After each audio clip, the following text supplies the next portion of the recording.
मोदी सरकार पर सभी सैन्य अधिकारी खफा हैं, कुछ एक को छोड़कर। जो कट्टर मोदी समर्थक हैं उनको छोड़कर, जो वास्तव में सेना से वफादारी करते हैं, देश से जिनको जरा सा भी लगाव है। देशभक्ति तो सेना के जो है एक सामान्य सैनिक के पास भी होती है, तो अधिकारियों के पास देशभक्ति का और सेना के हित का कितना बड़ा जज्बा होगा। सैन्य इनपुट होने के बावजूद भी जिस तरह से पुलवामा में कोई एक्शन सरकार ने पहले से नहीं लिया, उसी तरह से पहलगाम दुर्घटना में भी सेना ने, जबकि पहले से इंटेलिजेंस इनपुट थी, उसके बावजूद भी सेना के हाथ पैरों को पंगु किया गया और किसी भी तरह का पहले से सरकार ने एक्शन नहीं लिया और इस बर्बर हत्याकांड को अंजाम होने दिया। इसलिए सेना के सभी अधिकारी खफा हैं। कोई रेयर केस में खफा ना हो तो बात अलग है, वही जो कट्टर मोदी समर्थक होगा बस वही। इसके अलावा सभी सैन्य अधिकारी खफा हैं।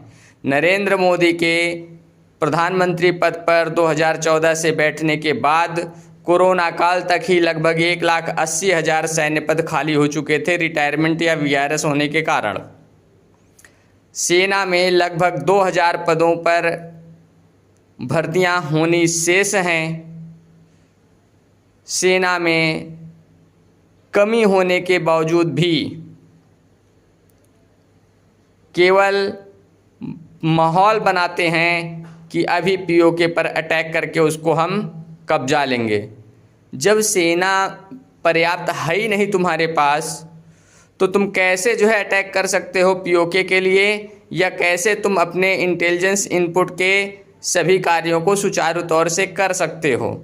जो सेना है उससे भी कर सकते हो, लेकिन जब तुम्हें उस कार्य को सुचारू रूप से करना हो तब तो। जिस तरह से पुलवामा की दुर्घटना को होने दिया, उसी तरह से पहलगाम की भी दुर्घटना को होने दिया। क्योंकि पुलवामा दुर्घटना के पहले उसके बाद में पुलवामा दुर्घटना के बाद में लोकसभा चुनाव थे और अभी पहलगाम दुर्घटना के बाद बिहार के विधानसभा चुनाव हैं, और उसी के हिसाब से अंधभक्ति फैलाई जा रही है कि जाति नहीं पूछा, धर्म पूछ पूछ कर मारा। अरे इतना समय ही क्यों उनको मिला, जबकि तुम्हारे पास इंटेलिजेंस इनपुट था, यानी कि पूरी योजना को तुमने होने दिया।